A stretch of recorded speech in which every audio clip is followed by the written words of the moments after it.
Hello friends, welcome to brain engineers. तो आज हम लेके आए हैं आपके लिए हमारी नेम राय सुंडा ट्रू वन लाइनर क्वेश्चंस का क्वेश्चन सीरीज़ का पार्ट नंबर 10। तो इससे पहले हमने 9 पार्ट्स कंप्लीट कर लिए हैं, जिनका लिंक आपको डिस्क्रिप्शन में मिल जाएगा। अगर आप वो नहीं देखे आपने तो उनको ज़रूर देखिए, क्योंकि हम इसमें पूरी बुक शुरू से लेके कंप्लीट कर रहे हैं।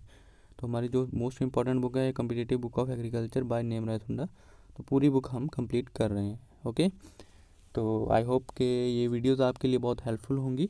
ओके, शुरू करते हैं आज का हमारा पार्ट नंबर 10।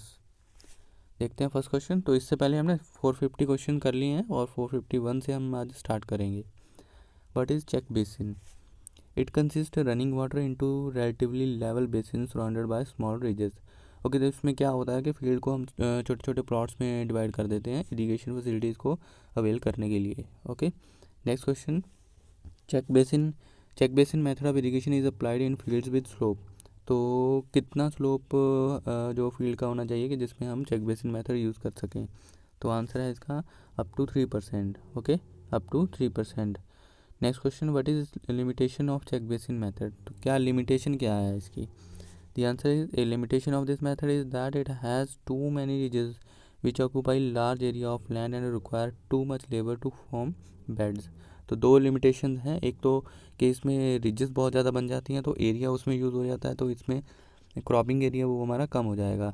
सेकंड ऑप्शन क्या है कि रिजेस बनाने के लिए हमें लेबर की भी ज़्यादा ज़रूरत है, तो वहाँ भी फार्मर का खर्चा बढ़ जाएगा। Next question, question number 454। Dash irrigation method is suitable for fruit crops. Fruit crop के लिए कौन सा यूज़ किया जाता है? The answer is ring basin. तो इंडिविजुअल ट्री के अराउंड रिंग बना के वहाँ पे इरीगेट किया जाता है इसको। Next question, in dash irrigation method the field is divided into number of stripes which are separated by ridges. Okay, तो इसका आंसर है हमारा बॉर्डर स्ट्रिप मेथड। तो लंबी लंबी स्ट्राइप्स में डिवाइड कर दिया जाता है फील्ड को for irrigation purposes. Next question, soils with slope of dash are suitable for border strip method of irrigation. अगर हमें बॉर्डर स्ट्रिप मेथड यूज़ करना है तो वहाँ पे कितना स्लोप होना चाहिए सॉइल का? The answer is 0.5 to 1%। Okay, आधे से 1%। Next question, border strip method is not suitable for dash soils. तो ऐसी कौन सी सॉइल्स हैं जिसमें हम बॉर्डर स्ट्रिप मेथड यूज़ नहीं करना चाहिए हमें? The answer is sandy soils. Okay, sandy soils. Next question, which irrigation method is use to irrigate row crops and vegetables. अगर हमारी रो क्रॉप्स हैं और वेजिटेबल्स हैं, ओके, तो उनको हमें उनके लिए हमें कौन सा इरीगेशन मेथड यूज़ करना चाहिए, कौन सा बेस्ट है उनके लिए? The answer is furrow method. Okay, furrow method. Next question, furrow irrigation method is suitable for soils having infiltration rates between. तो अगर हमारा सॉइल का इनफिल्ट्रेशन रेट कितना है कि हमें वहाँ पे फरो इरीगेशन मेथड यूज़ करना चाहिए? The answer is 0.5 to 2.5 centimetre per hour. अगर इतना हमारा इन्फिल्ट्रेशन रेट है तो हमें फरो इरीगेशन मेथड यूज़ करना चाहिए। Next question, furrow irrigation method is suitable for soils having slope. तो कितना स्लोप है सॉइल का जहाँ पे हम फरो इरीगेशन मेथड यूज़ कर सकते हैं? The answer is 0.2 to 0.5%। Okay, 0.2 to 0.5% slope. Next question, the length of furrow is dash for sandy soils at lesser slope. तो सैंडी सॉइल्स के लिए लेंथ ऑफ फरो कितनी होनी चाहिए? The answer is 30 metre. Okay, next question, the length of furrow is dash for heavy soils at greater slope. तो heavy soils के लिए कितनी है? That is 300 metre. Okay, next question, question number 463। Dash irrigation method is mostly suitable for root and tuber crops. तो अगर हमारी root और tuber crops हम ग्रो कर रहे हैं तो उनके लिए हमें कौन सा मेथड यूज़ करना चाहिए इरिगेशन का? The answer is furrow method. Okay, furrow method. Next question, what is corrugation? Corrugation क्या है? Small and shallow furrow are known as corrugation, suitable for close growing crops wheat groundnut etcetera. तो close growing crops जो है उनके लिए जो small and shallow furrows बना देते हैं हम इरिगेशन पर्पसेस के लिए, तो उसको हम उन फरोज को हम कोरुगेशन बोलते हैं। Next question, what is surge irrigation? The answer is it is the intermittent application of water to the field surface under gravity flow which results in a series of on and off mode of constant और variable time span। तो surge irrigation में क्या होता है कि हम लगातार पानी नहीं देते हैं, इंटरमिटेंट देते हैं, कभी देते हैं कभी रोक देते हैं उसको, इस तरीके से। और ग्रेविटी के फ्लो से जो इरिगेशन किया जाता है उसको सर्ज इरिगेशन बोलते हैं। Next question, the process of surge irrigation results in, तो इससे क्या होता है, minimise deep percolation and run off loss. तो हम एक बार में पूरा पानी नहीं अप्लाई कर रहे हैं, तो वो धीरे धीरे दे रहे हैं, तो उसका यूटिलाइजेशन उतना बढ़ रहा है। उससे क्या हो रहा है कि हमारी पर्कुलेशन लॉस और रन ऑफ लॉस जो है वो बहुत कम हो रहा है। Okay. Next question, what is cab ligation क्या है? The answer is it is an automatic method for surface irrigation, एक सरफेस इरिगेशन का एक मेथड है। नेक्स्ट क्वेश्चन, व्हाट इज सब surface irrigation? Water is applied into series of field ditches through underground pipeline generally followed in western country. तो pipeline बिछा दी जाती है underground, तो उसी से जो है इरिगेशन किया जाता है, तो उसको हम सब सरफेस इरिगेशन बोलते हैं। Next question, sub surface irrigation is also known as, इसको और किस नाम से जाना जाता है? The answer is sub soil irrigation system, sub soil irrigation system. Next question, what is sprinkler irrigation? Sprinkler irrigation क्या है? Water is applied with pressure to the surface of any crop और soil in the form of spray somewhat resembling rainfall. तो sprinkler irrigation में sprinkler होता है जो water है उसको स्प्रे की फॉर्म में अप्लाई करता है, तो उसको स्प्रिंकलर इरिगेशन बोला जाता है। Next question, sprinkler irrigation is not used for dash crops, ऐसी कौन सी क्रॉप है जिसमें हम स्प्रिंकलर इरिगेशन यूज़ नहीं कर सकते हैं? The answer is rice and jute. Okay. Next question, if soil erosion is a problem, dash system of irrigation is used in conjunction with contour bending, terracing, mulching and strip cropping. Okay. तो अगर soil erosion की problem है तो वहाँ पे हमें कौन सा सिस्टम यूज़ करना चाहिए? The answer is sprinkler irrigation system. Next question, sprinkler irrigation system saves dash % of water for different crops. तो कितने % वाटर सेविंग करता है system sprinkler? The answer is 25 to 50%, 25 से 50% तक हमारा पानी सेव कर देता है। Next question, discharge rate of sprinkler irrigation is, तो डिस्चार्ज रेट क्या है स्प्रिंकलर का? The answer is 1000 litre per our. तो 1 घंटे में 1000 लीटर पानी का डिस्चार्ज होता है स्प्रिंकलर इरिगेशन में। Question number 475, sprinkler pressure is, sprinkler pressure कितना होना चाहिए? The answer is 2.5 to 4.5 kg per centimetre square. Okay, तो ये स्प्रिंकलर का प्रेशर होना चाहिए। Water use efficiency of sprinkler irrigation system is, तो वाटर यूज़ एफिशिएंसी कितनी है इसकी? दी आंसर इज 60%, तो 60% वाटर यूज़ एफिशिएंसी है। मतलब अगर हम 100 लीटर पानी अप्लाई कर रहे हैं तो क्रॉप के लिए जो यूज़ होगा वो 60 लीटर यूज़ होगा और 40 लीटर जो है हमारा वेस्टेज में जाएगा। Next question, sprinkler irrigation system irrigate dash % more area with same amount of water as compared with surface method of irrigation. तो ये वही जो 40% है जो ऊपर हम वेस्ट जा रहा था वही इसमें यूज़ हो जाएगा। ओके, तो 40% एरिया हम ज़्यादा इरिगेट कर सकते हैं स्प्रिंकलर से। स्प्रिंकलर इरिगेशन से system saves dash % of labour as compare to surface irrigation. तो लेबर में कितने % सेव करता है? That is 40 to 60%। Okay.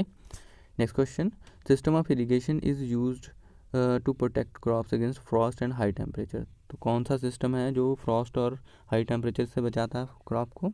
The answer is sprinkler irrigation system. Next question number 480, drip irrigation introduced from, तो drip irrigation method है वो कहाँ से इंट्रोड्यूस किया गया है? The answer is Israel. Next question, drip irrigation is also known as, drip irrigation को और किस नाम से जाना जाता है? The answer is trickle irrigation. Okay, trickle irrigation.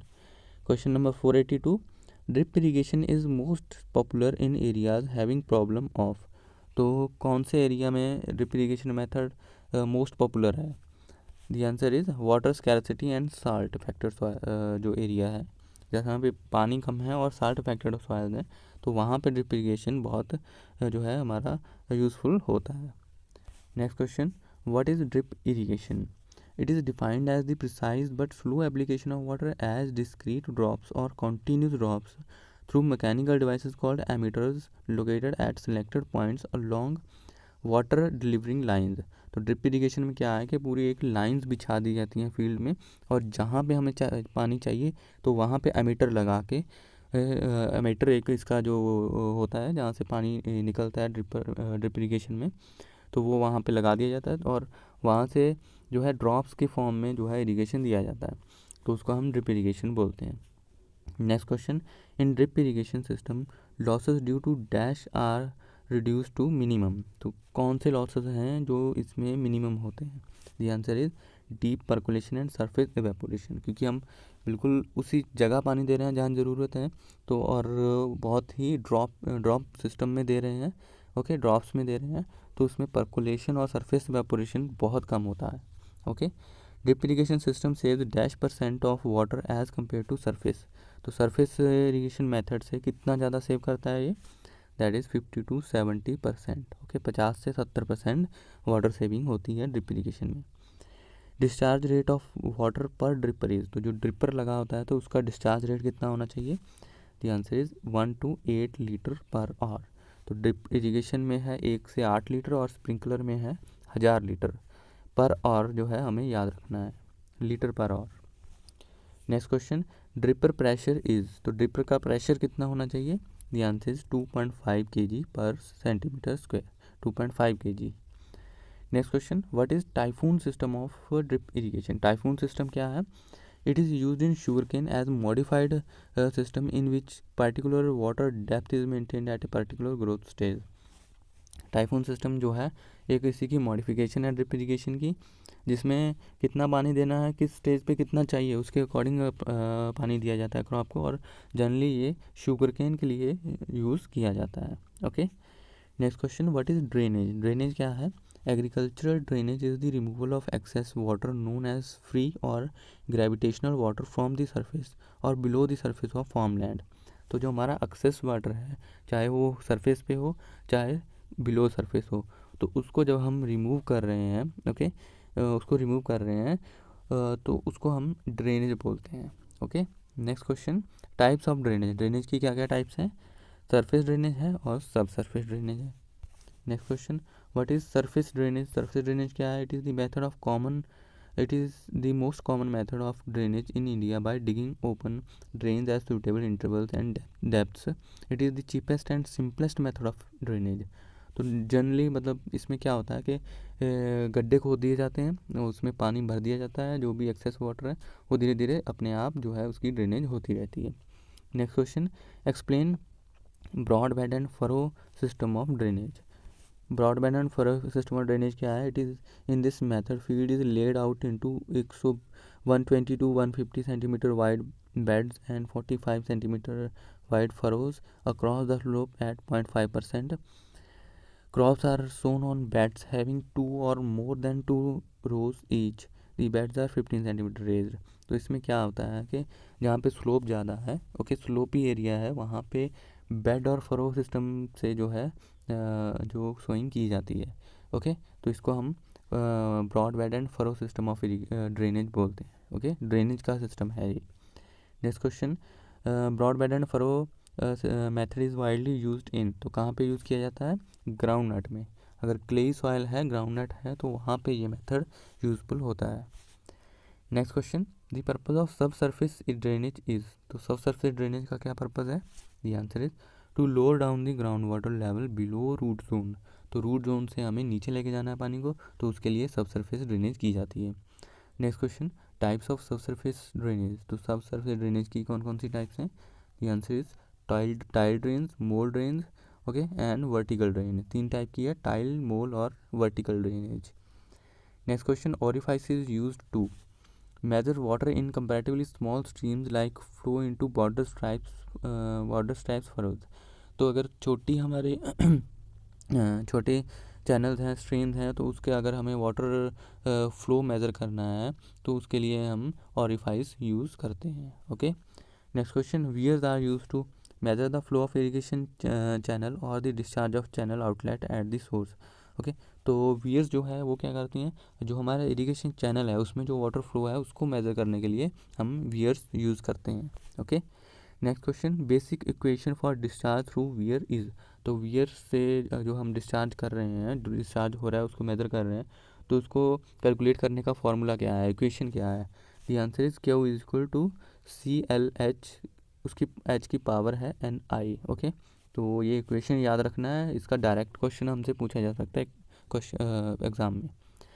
Next question, partial flume is also known as, partial flume को और किस नाम से जाना जाता है?